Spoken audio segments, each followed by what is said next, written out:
Hello students, आज की class में हम बात करेंगे जो हमारा होम साइंस सब्जेक्ट है। होम साइंस सब्जेक्ट क्या ऐसे ही सब्जेक्ट है, उसे हम टीचर के अलावा या फिर उसे हम पढ़ के अपने व्यवहारिक जीवन के अलावा क्या कुछ और भी कर सकते हैं जीवन में। तो आइए आज हम आपको बताते हैं कि होम साइंस एक ऐसा सब्जेक्ट है जो आपको सिर्फ और सिर्फ गवर्नमेंट जॉब ही नहीं बल्कि आप उसमें बिजनेस भी कर सकते हैं, प्राइवेट सेक्टर में भी काम कर सकते हैं। ऐसी ढेर सारी चीजें हम आपको बताएंगे जहां पर सिर्फ और सिर्फ एक सब्जेक्ट गृह विज्ञान सब्जेक्ट को पढ़ के आप इतने सारे क्षेत्र में जा सकते हैं। तो जो हमारा गृह विज्ञान सब्जेक्ट है ये कितने क्षेत्रों में काम करता है उसके अनुसार हम स्टेप बाय स्टेप आगे बढ़ते हैं। सबसे पहले हम ये जानेंगे कि जो हमारा गृह विज्ञान सब्जेक्ट है वो कितने ब्रांच में बटा हुआ है। तो उसका जो सबसे पहला ब्रांच है वो है फूड एंड न्यूट्रिशन, जो खाद्य और पोषण विज्ञान होता है। इसमें आप सबको पता है कि जो डॉक्टर्स लोग होते हैं वो बताते हैं कि अगर कोई पेशेंट है उसे किस पोषक तत्वों की उसके शरीर में कमी है या फिर अधिकता हो गई है, इन सब की वजह से उसके बॉडी में क्या इफेक्ट पड़ रहा है, उन सब का प्लान कौन करता है, एक डॉक्टर के थ्रू हमें पता चलता है। लेकिन अगर हम जानना चाहें कि ये सब्जेक्ट को पढ़ के हम अपने फ्यूचर में क्या कर सकते हैं, जैसे आप लोग ये जानते होंगे कि जो भी सब्जेक्ट हैं उन सब में हम ग्रेजुएशन करते हैं, बीए करते हैं, बीएससी करते हैं, सब में अलग अलग सब्जेक्ट होती है। लेकिन आपको ये पता होना चाहिए जो होम साइंस सब्जेक्ट है इसमें आप बीएससी भी कर सकते हैं और बीए भी कर सकते हैं, यानी कि साइंस सेक्टर में भी जा सकते हैं और आर्ट सेक्टर में भी जा सकते हैं। इसमें कोई अलगाव नहीं किया गया है कि ये सब्जेक्ट सिर्फ और सिर्फ बीए में चलता है, ये सब्जेक्ट सिर्फ और सिर्फ एमए में चलता है, बल्कि जो होम साइंस सब्जेक्ट है इसमें ग्रेजुएशन पोस्ट ग्रेजुएशन में आपके सर्टिफिकेट पे भी बीएससी और एमएससी लिखा हुआ मिलता है। तो आप इसमें देखिएगा न्यूट्रिशन साइंस जो है इसके जितने भी ब्रांच हैं सब में तो एक चीज कॉमन है कि ये सारी चीजें पढ़ के हम क्या कर सकते हैं, टीचर बन सकते हैं। लेकिन इसके बाद देखिएगा जो न्यूट्रिशन साइंस है इसमें हम डाइट प्लानर बन सकते हैं। जैसे आज के समय में क्या है कि लोग शारीरिक वर्क जो है वो बहुत ही कम कर रहे हैं, व्यायाम कम कर रहे हैं, लेकिन एक स्थान पे बैठे रहने वाला काम ज्यादा कर रहे हैं। तो इससे क्या होता है कि शरीर में कुछ ना कुछ कमियां आती जाती हैं, हमारा शरीर जो है मोटापा से ग्रसित हो जाता है, डायबिटीज हो जाता है। इन सब से आप देखते हैं शहरों में जो लोग हैं बहुत पैसे वाले तो हैं, लेकिन क्या है कि उनको शारीरिक रूप से एक ना एक समस्याएं ही रहती हैं। वो जाते हैं डॉक्टर के पास हॉस्पिटल में, तो वहाँ एक डाइट प्लानर होते हैं, वो क्या कहते हैं हमें जो हमारा डेली का जो आहार होता है उसमें हमें क्या ग्रहण करना है क्या नहीं करना है वो सारी चीज प्लान करके हमें देते हैं। और इसके क्या करते हैं, मुंह मांगे पैसे लेते हैं, क्योंकि आप और बड़े लोग जितने भी हैं सब देने को तैयार भी रहते हैं। तो जो डाइट प्लानर होते हैं इसमें आप खुद से भी काम कर सकते हैं, प्राइवेट सेक्टर में भी काम कर सकते हैं, और एक डाइटिशियन की जो पोस्ट होती है वो समय समय पे निकलती रहती है, उस सेक्टर में भी आप जा सकते हैं। ये हॉस्पिटल वगैरह की जो वैकेंसी आती है उसमें देखने को मिलती है। इसके बाद है फूड प्रिजर्वेशन, यानी कि जो खाद्य पदार्थ हैं उनके संरक्षण के लिए हमें कौन कौन सी कंपनियों में हमें बुलाया जा सकता है एज ए साइंटिस्ट। जो रिसर्चर होते हैं वो रिसर्च करके बताते हैं कि कौन से खाद्य पदार्थों में इन खाद्य पदार्थों को संरक्षित रखने के लिए कौन से एडिटिव्स उस पे जो यौगिक पदार्थ होते हैं उसमें ऐड किए जा सकते हैं, हमें कौन से खाद्य पदार्थ को किस बैक्टीरिया से बचाना है, ये सारी चीजें किस तरह से बचाना है, ये सब कौन बताता है, जो फूड प्रिजर्वेशन की कंपनियों में लोग काम करते हैं। इसके बाद है ICMR का नाम आपने सुना होगा, निन का नाम सुना होगा।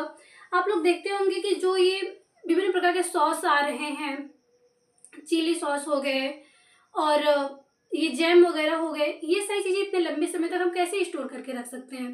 तो इसमें कौन सी चीजें कितनी मात्रा में मिलाई गई, ये सारी चीजें कहाँ पे हमें देखने को मिलती है, फूड प्रिजर्वेशन में। और ICMR, निन, ये जो कंपनियां हैं, ये जो संस्थाएं चलाई जा रही हैं, ये सब हमें ये चीज निर्धारित करके बताती हैं कि हमें अपने आहार में कौन से व्यक्ति को कितनी मात्रा में आहार को लेना है, कौन से पोषक तत्वों को कितनी मात्रा में लेना है, ये सब यहाँ से मिलता है, हमें जानकारी मिलती है।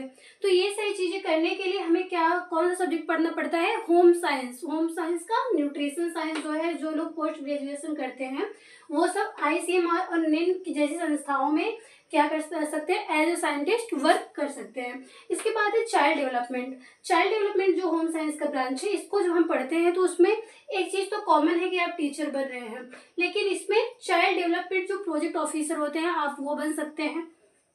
ICDS इंटीग्रेटेड चाइल्ड डेवलपमेंट जो सर्विस है उसमें आप काम कर सकते हैं। चाइल्ड साइकोलॉजिस्ट बन सकते हैं जो बाल मनोविज्ञान वैज्ञानिक होते हैं। इसके बाद है नर्सिंग। नर्सिंग के क्षेत्र में आप काम कर सकते हैं। इसके बाद है मुख्य सेविका। मुख्य सेविका की वैकेंसी हर समय समय पे हर स्टेट में अलग अलग आती रहती है, इस पद पे हम वर्क कर सकते हैं। आंगनबाड़ी के क्षेत्र में वैकेंसी देखने को मिलती हैं। और इसके साथ ही साथ मोबाइल क्रेच का नाम सुने होंगे आप लोग। मोबाइल क्रेच में क्या होता है कि आज के इतने व्यस्त दुनिया में लोग क्या कर रहे हैं कि फैमिली का हर एक मेंबर घर से बाहर धनोपार्जन के लिए क्या करते हैं, घर से बाहर चले जाते हैं। तो घर में बच्चों को संभालने के लिए कोई नहीं होता है, तो क्या करते हैं, डे केयर सेंटर जो होते हैं वहाँ पे अपने बच्चों को छोड़ देते हैं। वहाँ बच्चे के पालन पोषण और शिक्षा, प्रारंभिक शिक्षा जो विद्यालय पूर्व शिक्षा दी जाती है, वो सारी चीज़ें वहाँ पे उनको किया जाता है। तो शहरों में या फिर आज के समय में मार्केट जो है गांव के आसपास में, वहाँ भी एक मतलब कहीं देखने को मिल रहा है। और फिर सिटी में तो ये चीज़ें कॉमन हो गई हैं और बहुत ही तेज़ी से ये फैल रही हैं। तो आप अपना खुद का मोबाइल क्रेच खोल सकते हैं। इसको हम पालना गृह के नाम से भी जानते हैं और इसके अच्छे से अच्छी इनकम मिलती है। और इसके बाद हम बात करते हैं थर्ड जो इसका फील्ड है, एक्सटेंशन एजुकेशन, प्रसार शिक्षा। प्रसार शिक्षा में आप विलेज डेवलपमेंट ऑफिसर बन सकते हैं, जो वीडियो कहे जाते हैं। इसके बाद है एज ए वर्कर के रूप में काम कर सकते हैं आप। जो विलेज कार्यकर्ता होते हैं वो क्या करते हैं कि जो प्रयोगशालाएं हैं वहाँ से जो जानकारी इकट्ठा होती हैं वो सब चीज़ों को गांव के लोगों तक पहुँचाते हैं और उनको बताते हैं कि आप अपने जीवन को किस प्रकार से निम्न स्तर से उच्च स्तर तक ले जा सकते हैं। इसके बाद है सोशल वर्कर बन सकते हैं या फिर वर्क फ्रॉम होम। आप अपने घर पर रहकर ही ढेर सारे ऐसे काम हैं जो कर सकते हैं और अच्छे से अच्छी इनकम कमा सकते हैं। और फिर आप देखिएगा कि एक विभिन्न प्रकार की संस्थाएं भी चलाई जा रही हैं, कहीं महिला सशक्तिकरण के लिए, तो कहीं बच्चों के युवाओं के विकास के लिए। तो वहाँ पे क्या देखने को मिलता है कि जो एक संगठन बनाया जाता है उसके द्वारा ये सब किसके अंतर्गत आता है, एक्सटेंशन एजुकेशन के अंतर्गत आता है।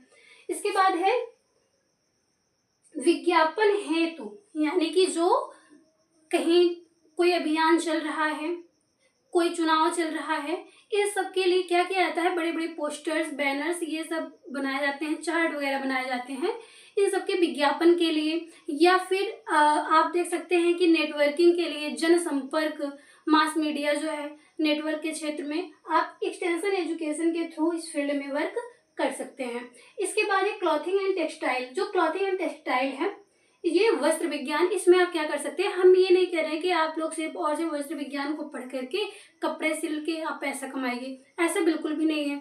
वस्त्र ये तो कॉमन चीज़ें हैं, सबको आती रहती है, लेकिन इसमें देखिएगा आप फैशन डिज़ाइनर का कोर्स कर सकते हैं और बड़े बड़े टेक्सटाइल इंडस्ट्री में या फिर फॉरेन में भी इसके लिए अच्छी खासी इनकम मिलती है एज अ फैशन डिज़ाइनर। इसके बाद है टीचर। टीचर तो सभी फील्ड में कॉमन है। इसके बाद है जो हर स्टेट के PCS रैंक के जो पोस्ट होते हैं उसमें एक स्पेशलाइजेशन करके आता है, एक स्पेशल पोस्ट देखने को मिलती है जो टेक्सटाइल इंडस्ट्री से जुड़ी होती है। तो उसमें आपको अलग से पोस्ट मिलती है जो कि आप UPPSC पोस्ट में अप्लाई कर सकते हैं। इसके बाद है होम मैनेजमेंट।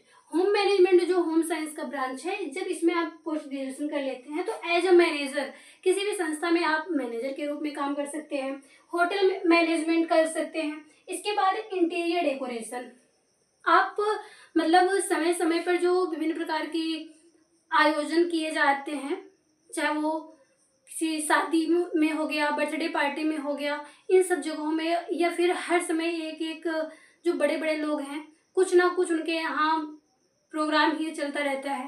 तो यहाँ पे क्या देखने को मिलता है कि एक डिज़ाइनर के रूप में इंटीरियर डेकोरेशन जो होते हैं वहाँ पे वर्क करते हैं। इसके बाद है ये हमने देखा कि food and nutrition, child development, extension education, clothing and textile. इसके बाद है होम मैनेजमेंट। ये मुख्य रूप से 5 5 ब्रांच है जो होम साइंस के अंतर्गत आते हैं। लेकिन इन सब के साथ ही साथ आप जो टीचर का पोस्ट देख रहे हैं, टीचर में आप एक कॉमन है कि टीजीटी पोस्ट पे trained graduate teacher, post graduate teacher, फिर एलटीजीआईसी, फिर रिसर्च, या फिर आप ऑनलाइन या ऑफलाइन कोई भी कोचिंग संस्थाएं चला सकते हैं। और इसके साथ ही साथ आप रिसर्च के फील्ड में भी जा सकते हैं। नेट जेआरएफ के थ्रू आप पीएचडी कर सकते हैं, रिसर्च कर सकते हैं फील्ड में जा करके। और एक चीज़ ये देखिएगा कि जो लोग एमए करते हैं, अपने ग्रेजुएशन करते हैं जो भी सब्जेक्ट से, उसमें क्या देखने को मिलता है कि अगर वो एमएससी हैं तो एक अलग सब्जेक्ट की जो फील्ड है, जैसे उसमें वैकेंसी आती है नेट के लिए, जैसे आर्ट वालों के लिए जीआईसी में यूजीसी के थ्रू नेट में जाते हैं। वैसे ही जो ये है होम साइंस सब्जेक्ट जो है वो एग्रीकल्चर एएसआरबी की जो पोस्ट होती है उसके अंतर्गत होम साइंस के बच्चों को भी अपॉर्चुनिटी मिलती है, जिसमें वो लोग क्या करते हैं, एआरएस जो पोस्ट है उसके लिए भी अप्लाई कर सकते हैं। होम साइंस के जो भी स्टूडेंट है वो एएसआरबी में भी नेट का फॉर्म अप्लाई कर सकते हैं और यूजीसी में भी नेट का फॉर्म अप्लाई कर सकते हैं, और प्रोफेसर, असिस्टेंट प्रोफेसर, यहाँ तक की पोस्ट तक वो जा सकते हैं।